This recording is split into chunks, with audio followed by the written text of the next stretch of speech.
Hello learners, welcome back to my channel biology with Mansi and I am your educator Mansi Gupta. So आज की video का title देके आप समझ गए होंगे। आज हम बात करने वाले हैं कुछ ऐसे टॉपिक्स के बारे में जो कि आपको जरूर से जरूर प्रिपेयर करने चाहिए फॉर द नीट 2024। तो फटाफट देख लेते हैं ऐसे कौन से टॉपिक्स हैं जो कि आपको मदद करेंगे for the qualifying of NEET 2024 और आपको जरूर प्रिपेयर करनी चाहिए अगर आपको 300 प्लस स्कोर करना है। तो यहाँ पे मैं आपके लिए यूनिट वाइज और चैप्टर वाइज डिवीजन लेके आई हूँ। ठीक है, आपको ये टॉपिक्स जरूर प्रिपेयर करने चाहिए। पहले आपको यही टॉपिक्स प्रिपेयर करने हैं, बाकी और टॉपिक्स करने हैं।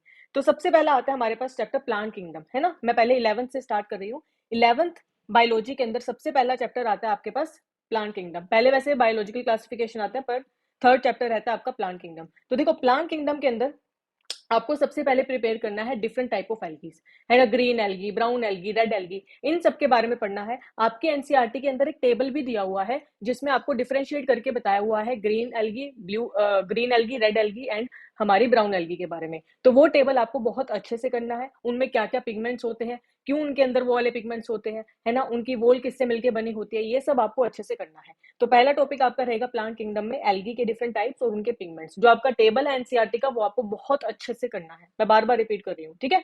उसके बाद आते हैं इसके अंदर ब्रायोफाइट्स एंड टेरिडोफाइट्स। इसके जो कैरेक्टरिस्टिक्स होते हैं वो आपको बहुत अच्छे से करने हैं, है ना, ब्रायोफाइट्स के और टेरिडोफाइट्स के।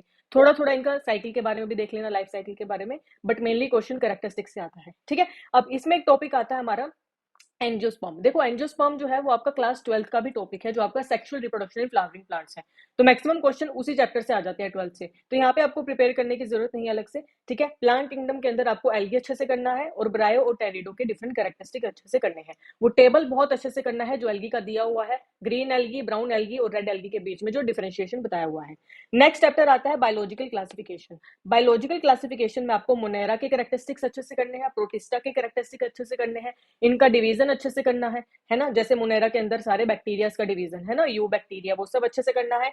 और फंजाई से बहुत सारे क्वेश्चन आते हैं, तो वो जो फंजाई वाला पार्ट है, फंजाई की जो चारों क्लासिफिकेशन है वो आपको बहुत अच्छे से करनी है, ठीक है। तो मोनेरा, प्रोटिस्टा, फंजाई बहुत अच्छे से करना है। इस चैप्टर के अंदर जो एनिमिलिया और प्लांटी आता है वो आप छोड़ सकते हो, बिकॉज इसका अलग से आपके पास डिटेल चैप्टर है, तो वहीं से क्वेश्चन बनता है, ठीक है। तो बायोलॉजिकल क्लासिफिकेशन में मोनेरा, प्रोटिस्टा और फंजाई। अगला चैप्टर आता है एनिमल किंगडम। एनिमल किंगडम के अंदर जो आपके स्टार्टिंग के 3-4 पेजेस में बताया हुआ है बेसिस ऑफ क्लासिफिकेशन, अगर आप वो भी कर जाओगे तो आपके यहाँ से 2 से 3 क्वेश्चन आएंगे इस चैप्टर से, तो आपका आराम से एक क्वेश्चन बन जाएगा, है ना। एक क्वेश्चन जरूर आएगा बेसिस ऑफ क्लासिफिकेशन से। तो ये वाला टॉपिक भी बहुत अच्छे से करना है आपको, एनिमल किंगडम के स्टार्टिंग के 3-4 पेजेस जो है वो वाले। नेक्स्ट चैप्टर आता है structural organisation in plants and animals. देखो, ज्यादा क्वेश्चन प्लांट वाले उससे आते हैं, जो प्लांट वाला पार्ट है। क्या क्या आएगा? स्टेम, लीफ और रूट्स की एनाटॉमी, है ना। मोनोकोट्स, डाइकोट्स में क्या डिफरेंस है स्टेम में, same with the leaf, monocots, dicots में क्या डिफरेंस है, रूट्स के साथ भी, है ना। तो आपको डिफरेंशिएशन पता होना चाहिए मोनोकोट्स और डाइकोट्स में, वो सब आएगा। और अगर मैं एनिमल की बात करूं तो जो एपिथेलियल टिश्यू वाला पार्ट है वो आपको बहुत अच्छे से करना है। हर बार यहाँ से एक क्वेश्चन देखा गया है एपिथेलियल टिश्यू से, तो ये भी आपको बहुत अच्छे से करना है। नेक्स्ट यूनिट आती है हमारे पास cell biology, very important unit. इसमें से देखो, जो पहला चैप्टर है हमारा cell the unit of life, इससे आपको 3 नहीं 4 टॉपिक बहुत अच्छे से करने हैं। सबसे पहले आपको पूरा बैक्टीरिया नहीं करना, क्योंकि जो बैक्टीरिया वाला क्वेश्चन है ना, प्रोकैरियोटिक सेल वाला क्वेश्चन है, वो ज्यादा आपका बायोलॉजिकल क्लासिफिकेशन में कवर हो जाता है। इसमें आपको माइकोप्लाज्मा बहुत अच्छे से करना है। इसमें आपको 3 या 4 ही पॉइंट्स है जो आपको अच्छे से याद रखना है ना। इसके पास सेल वॉल नहीं होती, ये सब आपको इसके पॉइंट्स याद रखने। सबसे छोटा है ये हमारा माइकोप्लाज्मा, सबसे छोटा बैक्टीरिया है, इसके 3-4 पॉइंट्स है वो बहुत अच्छे से याद रखने हैं। न्यूक्लियस से बहुत बार क्वेश्चन आते हैं, है ना। मेटासेंट्रिक, सब मेटासेंट्रिक, है ना, ये सब आपको बहुत अच्छे से करना है। टीलोसेंट्रिक, है ना, न्यूक्लियस से बहुत क्वेश्चन आते हैं। क्रोमोसोम से भी क्वेश्चन आते हैं। अच्छा, क्रोमोसोम में आपका एक टॉपिक है जो एनसीईआरटी में नहीं दिया हुआ, बट वहां से हर बार एक क्वेश्चन देखा जाता है, वो है हमारा लैम्ब्रश एंड पोलिटीन क्रोमोसोम। वो भी आपको अच्छे से करना है, एनसीईआरटी में नहीं है, आपको अलग से मॉड्यूल से या फिर आपके इंस्टीट्यूट के मॉड्यूल से या गूगल से पढ़ना पड़ेगा, है ना। पोलिटीन एंड लैम्ब्रश क्रोमोसोम, ठीक है, इसके बारे में बहुत अच्छे से कर लेना। नेक्स्ट आता है माइटोकॉन्ड्रिया एंड क्लोरोप्लास्ट। ये भी आपको अच्छे से करना है, क्योंकि इनका क्या है, इनके पास खुद का डीएनए होता है और ये सेमी ऑटोनोमस ऑर्गेनली है, तो इनका थोड़ा सा अलग कैरेक्टरिस्टिक है, इसलिए यहाँ से क्वेश्चन बन जाते हैं माइटोकॉन्ड्रिया एंड क्लोरोप्लास्ट, ठीक है। नेक्स्ट आता है जो हमारा सेल साइकिल एंड डिवीजन वाला चैप्टर है, वहां से जो मियोसिस 2 है, क्वेश्चन यहीं से आएगा मियोसिस 2 से। मियोसिस 2 में भी हमारा जो पहला फेज होता है प्रोफेज 1, वहां से क्वेश्चन आएगा। प्रोफेज 1 का सभी को पता होगा, 5 डिफरेंट स्टेजेस होती है, लिप्टोटीनी, जाइगोटीनी, डायकाइनेसिस, डाइप्लोटीनी, वहां से क्वेश्चन पक्का आएगा। तो सेल साइकिल एंड डिवीजन में बेशक आप पूरा चैप्टर छोड़ देना, बट प्रोफेज 1 ऑफ मियोसिस 2 आपको बहुत अच्छे से करना है। मियोसिस 1, ठीक है, मियोसिस 1 आपको बहुत अच्छे से करना है, ठीक है। अब देखते हैं प्लांट फिजियोलॉजी। प्लांट फिजियोलॉजी भी काफी इंपॉर्टेंट यूनिट है, यहाँ से भी बहुत बार क्वेश्चन देखे जाते हैं। तो इसमें सबसे पहला चैप्टर आता है फोटोसिंथेसिस। फोटोसिंथेसिस के अंदर जो आपका जेड स्कीम वाला पार्ट है ना, नॉन साइक्लिक फोस्फोराइलेशन, वो आपको बहुत अच्छे से करना है। कितनी एटीपी बनती है, कितनी एनएडीपीएच बनती है, H प्लस कहाँ से आता है, वो फिर आगे कहाँ जाता है, वो सब आपको बहुत अच्छे से करना है। जेड स्कीम के बाद जो उसमें आपका कीमियो ऑस्मोटिक हाइपोथेसिस है, वो बहुत अच्छे से करना है ना, कीमियो ऑस्मोटिक हाइपोथेसिस। फिर आता है हमारे पास C3 C4 साइकिल, बहुत अच्छे से करना है दोनों साइकिल। दोनों के बीच में डिफरेंशिएशन पता होना चाहिए, क्या होता है डिफरेंस C3 और C4 में, कौन सा ज्यादा अच्छा होता है, C4 ज्यादा बढ़िया होता है या C3, क्यों C4 ज्यादा बढ़िया होता है ना, ये सब आपको बहुत अच्छे से करना है। फिर आपका एक फोटोसिंथेसिस में टॉपिक आता है फैक्टर्स अफेक्टिंग फोटोसिंथेसिस। इसमें आपके 4 पॉइंट्स दिए हुए हैं आपके एनसीईआरटी में, बट आपको फोकस सिर्फ 2 पॉइंट्स में करना है, that is light and CO2। CO2 से बहुत क्वेश्चन आते हैं, CO2 को रिलेट किया जाता है C3 और C4 साइकिल से, तो ये आपको बहुत अच्छे से करना है। नेक्स्ट आता है क्रैब साइकिल, भी करना है आपको, very important Krebs cycle. Then respiratory balance sheet, very important, ये आपका रेस्पिरेशन वाले चैप्टर में दिया हुआ है, लास्ट में दिया हुआ है, जब सारी साइकिल्स हो जाती है। आपको पता होना चाहिए हर साइकिल में कितनी एटीपी बनी, कितना नेट गेन हुआ, कितना लॉस हुआ, है ना, ये सब आपको पता होना चाहिए। ये होती है हमारी रेस्पिरेटरी बैलेंस शीट, ठीक है। ये आपको बहुत अच्छे से याद होनी चाहिए, हर एक साइकिल की याद होनी चाहिए, starting from glycolysis, anaerobic fermentation, etc, सबका पता होना चाहिए। फिर आता है हमारा ईटीसी, है ना, ईटीसी चेन जो है हमारी इलेक्ट्रो ट्रांसपोर्ट चेन, वो भी आपको बहुत अच्छे से करनी है ना, कितने एटीपी बनता है, कितने H प्लस से कितने एटीपी बनता है, कितने H प्लस जाएंगे तो कितनी एटीपी बनेगी, बहुत अच्छे से करना है आपको। नेक्स्ट आता है एनाटॉमी ऑफ फ्लावरिंग प्लांट्स। इसमें बहुत छोटे छोटे टॉपिक्स हैं, बट काफी इंपॉर्टेंट चैप्टर है ये, जैसे कि एस्टिवेशन वाला टॉपिक बहुत इंपॉर्टेंट है ना, पोजीशन ऑफ फ्लोरल पार्ट्स, है ना, एपिगाइनस, पेरिगाइनस, इनके एग्जांपल से बहुत क्वेश्चन आते हैं, है ना, आपको एग्जांपल दे देंगे और पूछेंगे ये एपिगाइनस है, पेरिगाइनस है, क्या है ना, वो बहुत अच्छे से करना है। सिमिट्री ऑफ फ्लावर्स, सिमिट्री भी बहुत अच्छे से करनी है, रेडियल सिमिट्री, जाइगोमेट्रिक, ये सब बहुत अच्छे से करना है। प्लेसेंटेशन वेरी इंपॉर्टेंट, यहाँ से एग्जाम्पल से क्वेश्चन आएंगे, है ना, प्लेसेंटेशन से एग्जांपल से क्वेश्चन आएंगे, या फिर ऐसा आ सकता है आपको इमेज दे देंगे, है ना, इमेज दे देंगे और पूछेंगे कि ये कौन सी प्लेसेंटेशन है ना, ये भी आ सकता है। फ्लोरल फैमिलीज वेरी इंपॉर्टेंट, अभी आपके सिलेबस में 3 फ्लोरल फैमिलीज और ऐड हुई हैं, वो आपको बहुत अच्छे से करनी है। बेशक पहली वाले छोड़ देना, जो ऐड हुई है वो जरूर करनी है, क्योंकि जो भी एडिट पोर्शन है वहां से पक्का क्वेश्चन आएगा, है ना, इसी साल ऐड हुए हमारे टॉपिक्स, तो पक्का क्वेश्चन आएगा। तो फ्लोरल फैमिलीज जो आपकी ऐड हुई है बहुत अच्छे से करनी है, ठीक है। कुछ फ्लोरल फैमिलीज आपकी डिलीट भी हो चुकी है ना, उसको आपको नहीं करना है ना, डिलीटेड पोर्शन बिल्कुल भी नहीं करना है, ठीक है। तो फ्लोरल फैमिलीज जो ऐड हुई है वो करनी है, और जो डिलीट हो चुकी है वो नहीं करनी है, ठीक है। अगला यूनिट आता है हमारा ह्यूमन फिजियोलॉजी। मैक्सिमम क्वेश्चन आपके ह्यूमन फिजियोलॉजी से आएंगे, ठीक है। तो इसके बारे में देख लेते हैं।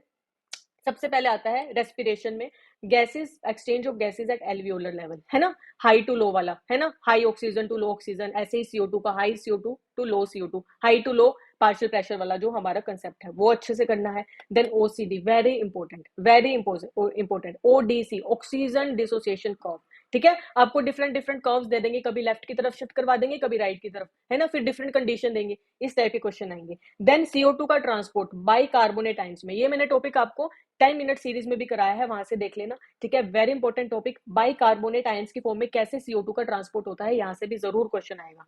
अगला टॉपिक है रास मैकेनिज्म, एक्सक्रीशन वाले चैप्टर का रास मैकेनिज्म वेरी इंपॉर्टेंट।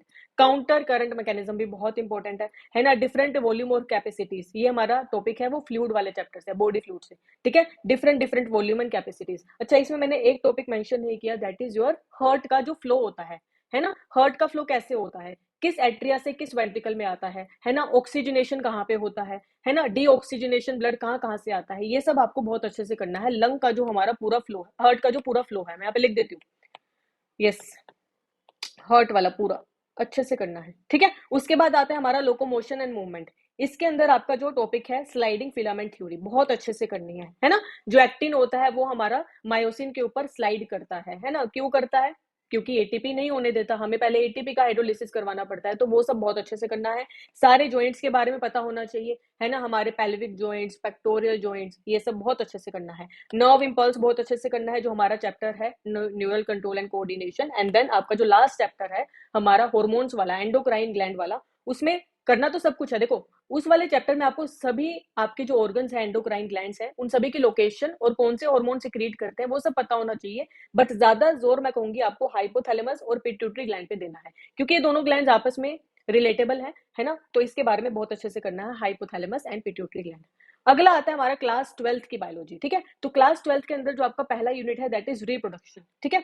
तो आपका जो पहला चैप्टर था रिप्रोडक्शन का, जो लोअर ऑर्गेनिज्म वाला था, वो तो अब हट चुका है। तो हम स्टार्ट करते हैं विद द फ्लावरिंग प्लांट्स, ठीक है।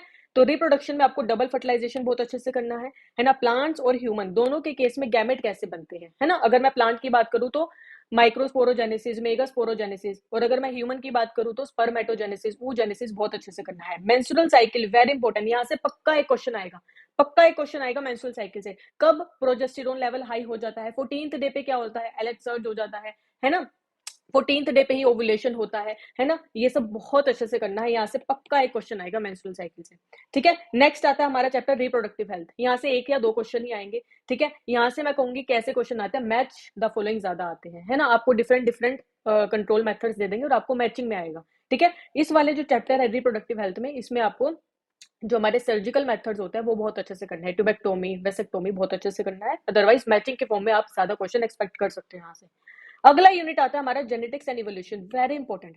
इवोल्यूशन इतना इंपॉर्टेंट नहीं है, जेनेटिक्स बहुत ज्यादा इंपॉर्टेंट है। यहाँ से अप्रोक्स 10 से 12 क्वेश्चन आ जाएंगे जेनेटिक्स से सिर्फ, है ना। और अभी क्या पैटर्न हो रहा है, जेनेटिक्स के अंदर न्यूमेरिकल पार्ट ज्यादा आ रहा है, ठीक है। तो मैं न्यूमेरिकल पार्ट का सेशन अलग से लूंगी, आपका लाइव सेशन, ठीक है। न्यूमेरिकल ज्यादा आ रहा है, इसके अंदर आपको जेनेटिक डिसऑर्डर्स बहुत अच्छे से करने हैं, है ना। हीमोफीलिया, कलर ब्लाइंडनेस, है ना, सिकल सेल एनीमिया, सबका पता होना चाहिए। कौन सी ऑटोसोमल रिसेसिव है, कौन सी ऑटोसोमल डोमिनेंट है ना। कौन सी हमारी क्वालिटेटिव है, कौन सी क्वांटिटेटिव है, ये सब बहुत अच्छे से करना है। टेस्ट क्रॉस से भी बहुत क्वेश्चन आते हैं, क्यों करते हैं टेस्ट क्रॉस, क्या रेशियो आता है टेस्ट क्रॉस में, है ना। बैक क्रॉस, रेसिप्रोकल क्रॉस बहुत अच्छे से करना है। डाई हाइब्रिड क्रॉस से भी बहुत क्वेश्चन आते हैं। को डोमिनेंस में ब्लड ग्रुपिंग वाला एग्जाम्पल जो है हमारा, बहुत क्वेश्चन यहाँ से आते हैं, ये भी बहुत अच्छे से करना है। लैक ओपेरोन बहुत अच्छे से करना है ना। अगला आता है हमारा chapter that is molecular basis of inheritance. इसमें रेप्लिकेशन, ट्रांसक्रिप्शन, ट्रांसलेशन, तीनों जो आपके साइकिल्स हैं, तीनों आपको बहुत अच्छे से करने हैं, ठीक है।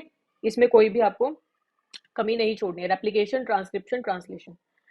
फिर आता है हमारा चैप्टर इवोल्यूशन। इवोल्यूशन में जो नेचुरल सिलेक्शन वाला पार्ट है, वहां से पक्का ही क्वेश्चन आएगा। साथ में आपका एक हार्डी विंगबर्ग प्रिंसिपल है, वो भी आएगा, ठीक है। यहाँ से न्यूमेरिकल आएगा हार्डी विंगबर्ग प्रिंसिपल से, तो मैं इसके न्यूमेरिकल का सेशन अलग से लूंगी।